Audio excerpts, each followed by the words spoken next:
Welcome to the Empty Nest Kitchen, where we're finding fun in the kitchen now that the kids have flown the coop. I'm Christine Van Bloom, a cooking teacher with over 25 years of experience, here to show you tips, tricks, and joy in your kitchen, all while trying something new. Let's get cooking. Well, oh, happy day. I am so thrilled to be here with you today. Listen, I've got a little shorty episode for you today because I have been doing tons and tons of work on Mediterranean diet stuff. I think y'all know that. And I have just been having the best time. I truly think that as the weather warms up, it gets so much easier to cook because we're looking at much shorter cooking times. Think about grilling, right? Everything grilling doesn't take forever. Now, if you do all of the smoking and whatnot, that takes forever. But that is a passion that you have. It's not one I have, but that's a passion. But summer food really becomes so much more about not doing too much to it and letting the actual food and produce shine. Now, it's just the beginning of May, so we're not talking really huge gardens yet. Everything is just starting. And if you're going to your farmers markets and you live anywhere, middle of the country, northern part of the country, you are going to see that they're kind of scarce still. You're probably going to have some food trucks there. Your bakeries will still be doing things, but the food is not quite there yet. Here in Maryland, we're getting the asparagus. We're starting to get some of that yummy early spring food, but the herbs are what are really shining right now. So as we go into this quick cooking time that we're doing, I wanted to talk to you just about how to make it work for you and kind of what the basic principles are of the Mediterranean diet. And one of the things I want to say about this is if you have ever seen a picture of me or met me in person, you know that I am no delicate flower. I am not the person to be talking to you about losing weight. And I would never. That's not what this is about. That's something between you and your doctor. Mediterranean diet is really so much more of a lifestyle. It's not like the crazy cotton ball diet. That's a real thing. Really, don't ever do that. That's terrible. But it's not like some crazy restrictive diet. And I think what you'll find if you explore this a little bit, it's really more about adding things in instead of taking things away. That's really common. Everybody, especially if you're in my age group and you reached early adulthood in the age of Snackwells, you know that it was all about deprivation. It was all about eating less. And now it's all about eating more. And that is what I love about this. So core principles of your Mediterranean diet are this. I don't know if you've ever seen, eat real food, mostly plants, not too much, something along those lines. But when we're dealing with Mediterranean diet things, we are definitely eating more plants. That's where we're going. We're eating more veggies, more fruits, more legumes. I'm now the queen of bean, and definitely more whole grains.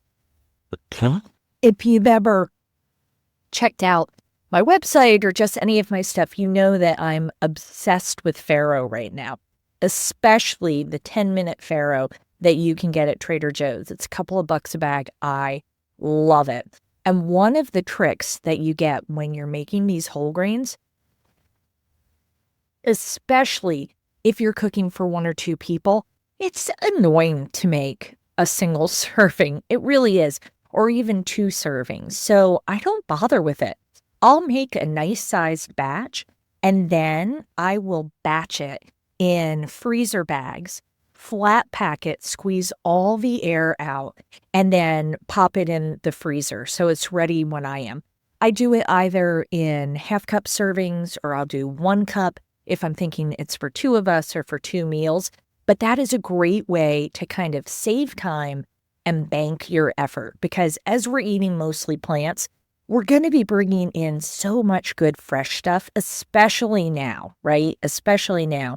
But we want to make the little cheats, the little shortcuts where we can. where it's not going to impact flavor or nutrition. Now, fat, again, that SnackWells thing, fat is actually an okay thing here, but I'm talking about our healthy fats. And if I ask anybody to shout out a healthy fat, the very first thing that they yell is avocado.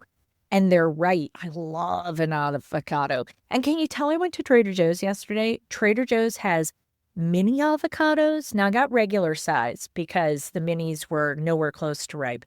But they have little mini avocados that you get in a bag. And for me, that is so great. It's the perfect size for one person.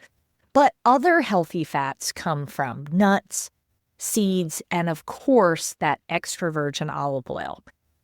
I have noticed that extra virgin olive oil, any olive oil really, has just shot up in price. And it wasn't something I was expecting. I'm not sure why it's gotten so pricey all of a sudden. I don't know that it's subject to tariffs. I'm just not sure. But I have noticed that it's getting much more expensive right now. Buy the best quality that you can afford. And I will say that Goya, I think I've mentioned it before, but Goya has a really lovely extra virgin olive oil that for its price point is pretty fantastic. It's really rich in flavor. So make sure you're incorporating those healthy fats. Then we're coming into the lean proteins. And you know, when we're talking about lean proteins, we're talking about fish and other seafood, poultry, eggs, even beans, right? Beans are a protein. That's why I'm the queen of beans. I also sneak in pork tenderloins because not only have I found them to be really economical, especially if you're buying a family pack, but it is a nice lean protein. I cook them this time of year. I'm really moving out to my grill, my gas grill. And I will say that the cooking class I'm going to be doing for AARP in June, it's that first Saturday in June, the 7th. That cooking class is going to be on grilling. So make sure I'll put a link in the show notes. It's totally free. AARP Maryland sponsors that. Love to have you there. But I do love to do a pork tenderloin as well. Now, I'll still eat a steak here and there, but beef has gotten really expensive too. So I'm careful from a budget standpoint, also a heart healthy standpoint for myself. So I use it sparingly. Now, another big tenet of the Mediterranean diet is using lots of herbs, lots of spices instead of a heavy sauce or even cutting back salt, right? We're going to try to flavor things a little more naturally. And I always say that I'm really good at salt. I really think I am. Sometimes I make things a little too salty, but I really am pretty good at salt. But I am trying to dial it back a little. And just like you get a sweet tooth, you can get a salt tooth.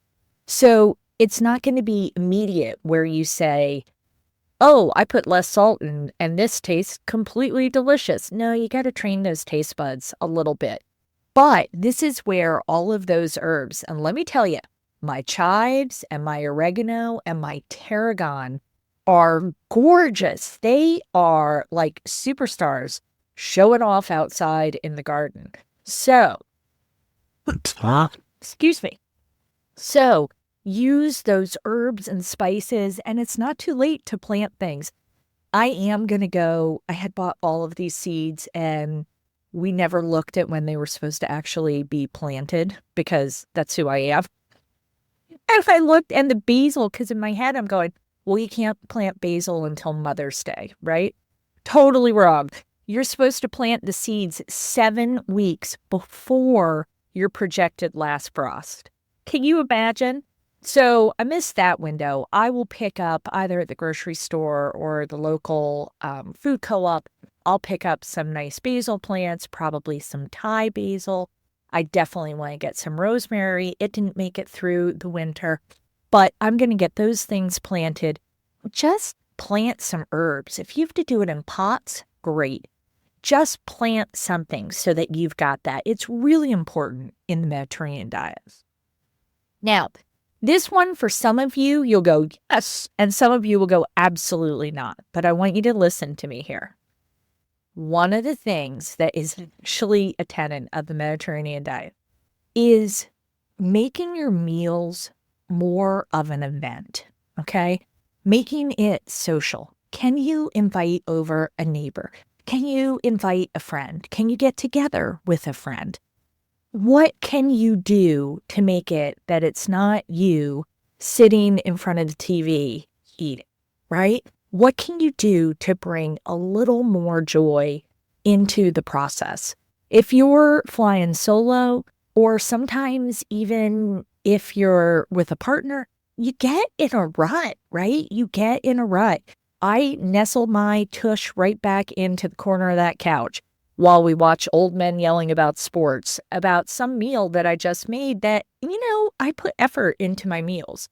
So try to do something. If you can do it, here's an easy goal. If you can do it once a month, if you can do that, I think it'll go a long way for you, because I'm all about finding joy in the kitchen again, right? And then, of course, we always want to move, but I'm lifting weights at the gym right now. I'm feeling really good, feeling really strong. But just moving your body. Yesterday, as my friend Carrie and I were driving to Trader Joe's, we're driving through the very most northern part of Northern Virginia, and it's very pretty. And everything was so green and so lush, and I don't even know what came over me, but I was like, oh my gosh, look at the trees. Now looking back, I probably made poor Carrie crazy, but she looked at me and said, boy, exercise really affects you mentally.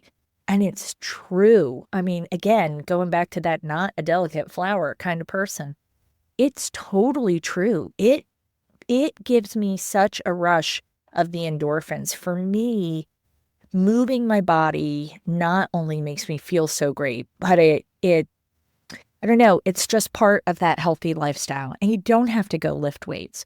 You don't. You should, especially as a midlife woman, we lose that muscle tone. So that's really important. But just doing something, I know you wouldn't think this would be part of it, but it is. So just a couple of little, points of what this is all about. And I want you to know, I do not eat perfectly. I always say I still want to be buried with a number 10 can of nacho cheese. I'm not exaggerating. Nacho cheese is my weakness. And tonight we'll ride our bikes down. There's a new pizza place that opened up. We'll ride bikes down for Thursday pizza night. So it's really more about trying to bring this in, trying to bring these little bits in, and incorporating it as much as I can. But I'm never striving for perfection here, because, listen, truthfully, it's just not going to happen. That's not who I am. I'm guessing it's probably not who you are. Don't mean to insult you if you are. But it's really about making just kind of better choices and learning how to have food that tastes really, really good. Last night, I made a delicious little tomato bruschetta, and I'm not Italian, so forgive my pronunciation. But I had that. I put some little baby mozzarella in it, grilled some bread, took the time to go out and grill the bread, used the olive oil, used the tomatoes, fresh basil, kept it very simple. And I'll tell you, that's how we really like to eat as things warm up. So if this is something that interests you, I've got a little something going on. But in addition to menopause meal plans, starting on Wednesday, May 14th, I have a course called Mediterranean Magic for Midlife. And let me tell you, it's 6 weeks, Wednesdays at 5 p.m. Eastern Time, 6 weeks of live cooking classes where we're going to be getting together. Our community is already hopping. I am jamming on it so hard. I love it so much. It's very exciting for me. But it's a great course. It's 6 full weeks. It's easy. Everything will be recorded. If you can't make class, you can go back and look at it. I have recipes and materials. Everything's getting posted week by week. And I'd love it if you'd come and join me. Come cook with me. I think it'd be super fun. I'm going to put a link to it in the show notes. I would love it. Click the link. If you have any questions, reach out to me. Registration does close on the 14th, but come on, let's cook together. And then, for real, I'll see you in the kitchen.